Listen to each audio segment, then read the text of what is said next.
All right, so hello, thanks for joining me. My name is Tiffany Coman. I'm an advisor coordinator here with IPE, International Programs in Engineering, and I also serve as the lead advisor for the Engineering in Hong Kong program. So thanks for viewing, thanks for joining us, and hopefully this is a great opportunity for you to learn a little bit more about the program, see if it might be a right fit for you, and just get excited in general to spend the summer in Hong Kong. Hopefully you can see my screen and hear everything okay. All right, so this is just a rundown of some things we're going to cover today. So we'll do a brief introduction to the program and also Hong Kong as a location. We'll talk about some of the academic logistics. We'll go over the accommodations and housing, talk about some other things that are included in the program, go over the financial aspects, so not only costs, but how do you start working with financial aid and budgeting. And then we'll also review a general timeline for the program, as well as some next steps you'll want to be aware of as you kind of go through the rest of this process. So first, this is a quick program overview, which you've probably seen either like in an email or on the M-Compass page, but the program dates will be June 13th through August 10th, so about 9 weeks or so in total. The program fee, so this is our most affordable summer program, which is really nice. It comes in just under $1,500, and we'll discuss a little bit more about what is and is not included in that program fee later on in the presentation. And then our final application deadline is February 8th, so we've got about 1 week left. And then our orientation is scheduled for March 23rd. And then key eligibility requirements, so just having a minimum of a 2.5 GPA, good academic standing, which means not on probation or not on any sort of like disciplinary probation either.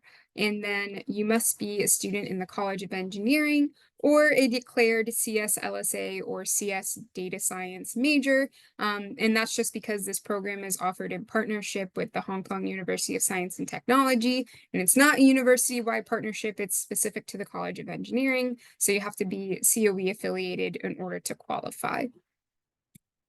So a little bit more about the Hong Kong University of Science and Technology, aka HKUST, which is where you'll be taking your classes and studying during the summer.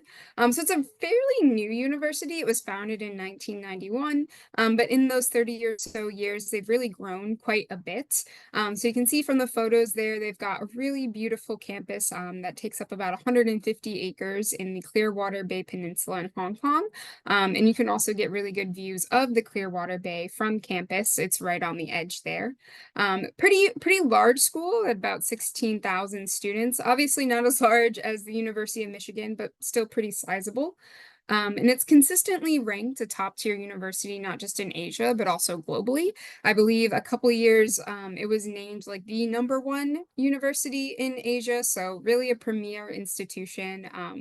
And you can probably tell by the name, they focus mostly on STEM, but they do also have colleges of business as well as a college of humanities. So quite a few disciplines are offered at HKUST, but their strategic sort of research areas are really more STEM focused. So they do a lot of work in AI, advanced materials, doing some work on smart cities. And then they're also very big on energy and sustainability research. Sustainability is huge on their campus. They're working to become no waste as well as no carbon. And they also receive a lot of rewards from time to time for those sustainability efforts on campus. So really a nice campus that's very kind of forward thinking and forward focused. And then additionally, there are also buses in the MTR, which is the local train station, that are available for pretty easy access to the rest of Hong Kong. It's about 30 minutes by car or a little over an hour by public transport to center Hong Kong and a lot of the other major parts of the city. And I highly recommend, we'll share these slides after the presentation, but there's also a virtual campus tour linked here. I recommend checking that out. It's really cool to just kind of get a feel for the campus even before you arrive, to just sort of familiarize yourself with things. So, your destination is going to be, as I've mentioned, Hong Kong. So I'll go a little bit more into the city in general if you're not super familiar. Hong Kong is comprised of a peninsula and over 250 islands. And it is the 10th largest trading economy in the world. So a really big financial center, not only in Asia, but globally. About 7.4 million residents. So it's one of the most densely populated areas of the world. And so you will definitely feel that when you're in kind of the more center parts of the city, a lot of people packed into a pretty small space.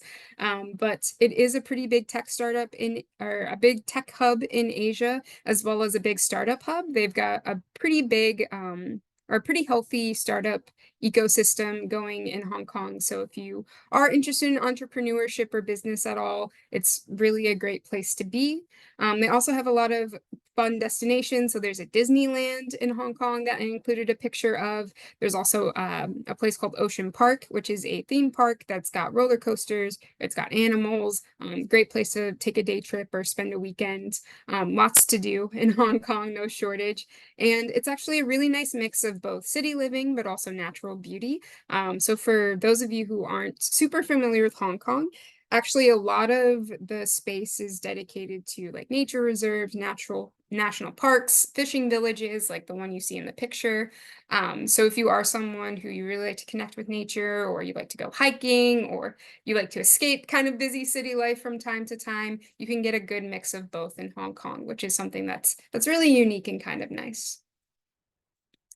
So next, we'll kind of transition into talking a little bit more logistically about the program, the application procedure. So there's sort of two big steps to this process. So the first big one is applying to IPE, which is our office, by that February 8th deadline. And the application, if you haven't dived that deeply into it yet, is not super time consuming. There's two short writing prompts. So a limit of 500-word essay and then a 250-word essay. And I generally say that this is low stakes writing. So don't feel like you have to spend hours and hours pouring into these essays. Just spend a little bit of time, thinking about the prompts, putting a little effort in, but you don't need to stay up late at night, really working over these essays. And then that's probably the most time consuming part of the application. And then the rest is mostly just kind of reading and signing some signature forms, which don't take very long at all. And then after that, about a week later, you'll receive your official nomination to the program. So again, email from me saying, congrats, like you've been selected. We're nominating you to HKUST for this program. And then you'll get some next steps there. And then HKUST will receive your information, and then they will connect you with their application on their platform called My Study Abroad. And you'll have until March 4th to complete that app. Again, it's not a super labor intensive application process. Key things, you'll just provide them with an unofficial transcript, provide a little bit of background information on your personal academic history, and then you'll also submit a study plan. And the study plan is basically just outlining which courses you'd like to take. So speaking of courses, we'll talk about academics next. So I've linked here a couple of key things you'll want to be taking a look at as you are starting to do that course planning and that thinking of what classes you'd like to take in Hong Kong. So up top there, we've listed their tentative summer course list. I wouldn't let the word tentative scare you too much. They tend to offer pretty much the same curriculum every single year. And it is subject to change, but usually if it does change, it's like very minor courses here and there. So don't be too scared that it says tentative. Those courses are most likely going to be offered. And then after that, I have linked the HKUST course equivalency database. So this is the College of Engineering's database of how those classes that are being offered at HKUST translate to UMISH credits and UMISH courses. So anything you take at HKUST, you'll want to make sure is transferable to the College of Engineering. And then if you don't see anything on that list, or if it says not transferable, that means that that's a restricted class. You'll want to avoid that when you're registering. And then some potential courses. So a big one that's been popular when we offered this program pre-COVID was the Physics 240 with lab option. There's also EECS 285 slated to be offered.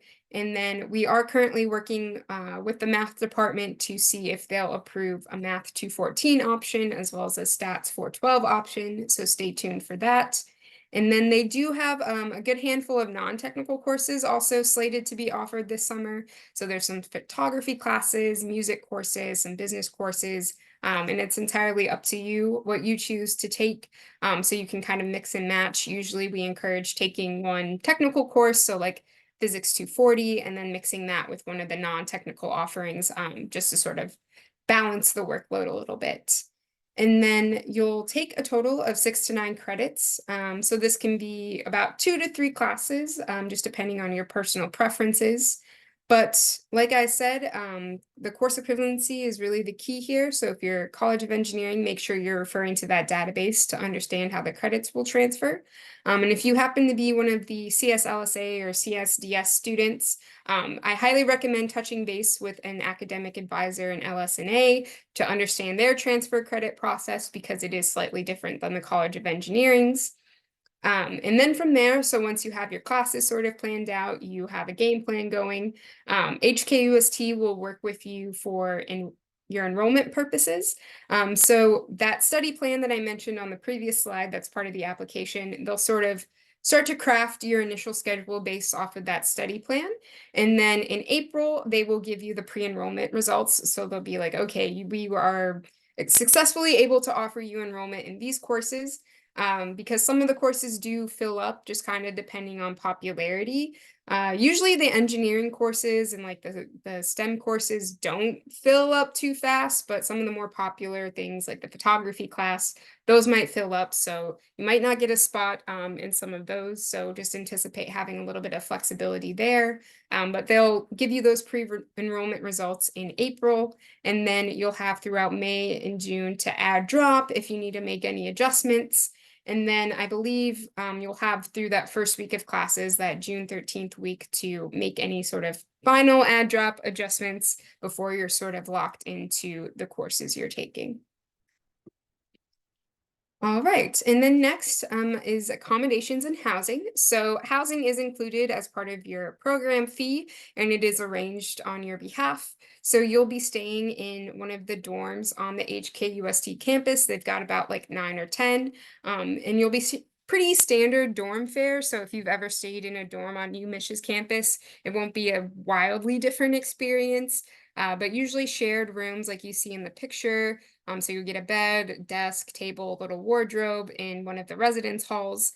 And then there's normally like a couple of big shared bathrooms on each floor, along with a common room that's got a microwave, a refrigerator, and then some of the dorms also have like hot water kettles and water fountains and things like that. And then there's usually also like a TV and then like some laundry facilities as well. It's important to note that most of the dorms don't have like a traditional oven or stove. So if you're someone who really likes to cook, that might be a bit of a bummer. But they do have microwaves, so you can kind of like heat up food, or if you get food from the convenience store or something like that, you can heat it up in the microwave.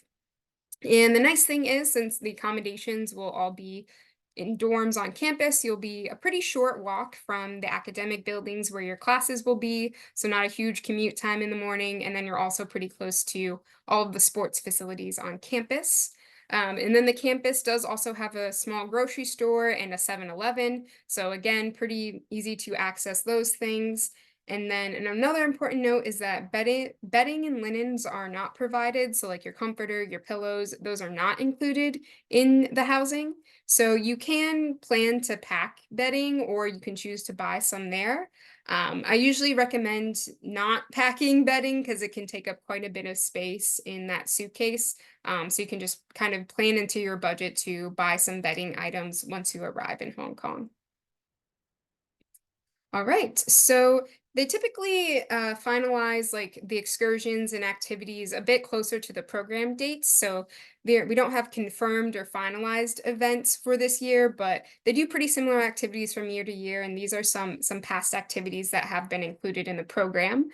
So not only are you going to be kind of like studying and living at HKUST, but they'll also make a good effort to really have some nice programming for you so you can see other parts of Hong Kong and also learn a little bit more about the culture as well.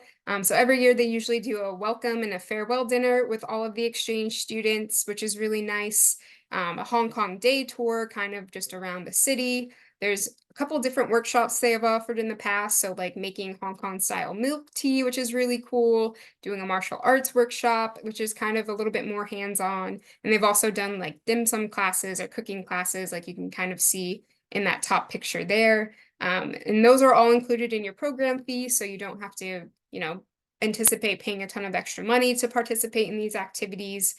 They're already built into that price. So I definitely recommend taking advantage of some of those opportunities because it's a really great way just to immerse yourself in the culture and also learn a little bit more about your fellow program participants as well.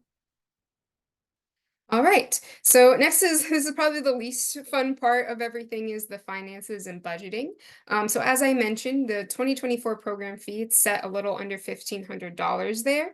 And what's included in that is your tuition. So doesn't matter if you take 6 credits or 9 credits, that program fee stays the same, and that tuition is included. It includes your housing that we just talked about. It includes all those cultural activities and excursions that I mentioned. It also includes health insurance, so you'll have comprehensive medical insurance the entire time you're in Hong Kong. It also includes the visa application fee, so that you'll work directly with HKUST to submit your visa materials, which I'll talk a little bit more about in a second here. But that fee is included, and it also includes all of your orientation activities, both through IPE and through HKUST as well. That being said, it's really important to kind of budget for things that are not included in that program fee. And I've listed a couple of major ones here. So the biggest one is really airfare. It can be quite pricey to fly from basically anywhere in the States, but particularly flying from Detroit to Hong Kong can be quite pricey. So a couple things to consider, it is the summer season, so there's going to be a lot of tourists and stuff, which really drive that price up. And then because it is so we are so physically far apart in the globe, that also drives the price up. But a good tip is that flights outside of Detroit are typically more affordable than flying from Detroit. So if your family lives somewhere closer to another airport like Chicago, New York, even like LA, typically the flight prices are a little more affordable than what you see on the screen. But if you do have to fly out of Detroit because nothing else is really convenient for you, it is important that you budget appropriately for that. Next, meals are also not included in the program fee, so it's important to kind of make some budget considerations for those. Meal prices can really vary depending on your lifestyle. So if you're someone you like to eat like fancy dinners or lobster every day, like your prices are going to be significantly higher than someone who's maybe eating like street food or like stuff from the convenience store. So that's also something to consider. Local transportation is also something to factor in, metro prices, bus prices, if you're someone who likes to take taxis a lot, and also in considering transportation to and from the airport when you arrive. Books and supplies, which again will vary, but HKUST estimates maybe about $200 or so. And then personal expenses. So typically we advise personal expenses for the summer can range from anywhere from $500 to maybe like upwards of $1,500. Just again, personal expenses really vary based on your lifestyle and, but it's also important to factor in. You'll need to probably purchase things like toiletries, souvenirs if you like to go shopping. So I usually advise just sit down and think about your own lifestyle and be realistic with yourself, like what type of spending habits do you have? Do a little bit of research into kind of cost of living and how much particular items might cost in Hong Kong, and then kind of make your own consideration for how much you might need a budget for those personal things. So now that that's out of the way, we can talk a little bit more about how to fund this opportunity. So there's a lot of great resources to get some summer study abroad funding. The UM Office of Financial Aid on Central Campus is a huge resource. So I will talk a little bit down the line about how to work with them directly, but they're a really great source to understand, scholarships, grants, federal loans that might be available to you. For COE students, the Office of Student Affairs also has their first generation and their middle income scholarship that's specifically for experiential learning opportunities like studying abroad. And the nice thing is the scholarship has monthly deadlines. I believe the next one is like February 12th, February 13th. So they review those applications on a rolling basis and award funds. IPE also does have paid blogger positions. So this is an hourly paid position. It usually adds up to about $350 throughout the summer. It's a great way to get some pocket money. And more information about how to apply to be a blogger will be available coming in March. And then also I recommend checking out the IPE funding page that's linked there. There's a list of both UM scholarships, external scholarships, that you might be eligible for in case you need some extra supplemental funds. So next we'll just go over a timeline for this sort of application process in the program. So as I mentioned, February 8th, that will be the final application deadline for IPE. And then if you are accepted to the program, you'll have until February 22nd to commit to the program. And then from there, you'll have until March 4th to do the HKUST application I mentioned. And they will also provide you with like pretty detailed instructions once you do get set up with that application on their portal. And then March 23rd, we'll have our orientation. And then throughout March and April, you'll work directly with HKUST to submit your visa documents and application, and then they will submit that visa application on your behalf. And then in May, they haven't scheduled the date quite yet, but HKUST is also planning on having like a Hong Kong oriented travel safety tip session, which can be some good tips to go in case you've never traveled to Hong Kong before, and you just want to learn about a little bit more about like health and safety and security issues in the region and how to best prepare for travel. So your next steps is to finish that IPE application if you haven't already. I also highly recommend reviewing the program budget sheet that breaks down all of the costs you can consider, and complete a study abroad financial aid estimate worksheet. So the estimate worksheet, it takes like 2 to 3 minutes to fill out, and you can use the program budget sheet to sort of guide you. And you'll submit that directly to financial aid, and they can give you an estimate of what type of scholarships or grants you might be eligible for based on your personal financial situation. And the nice thing is this estimate worksheet, you don't have to wait until you've applied to the program or gotten accepted. You can fill out the estimate worksheet at any time, and financially can sort of talk you through the different options you have there. And then I also recommend just generally watching your email for any communications about like application requirements or next steps, because email will be kind of the primary way that both IP and HKUST will be communicating with you. So that's about all that I have. So I can go ahead and stop the recording.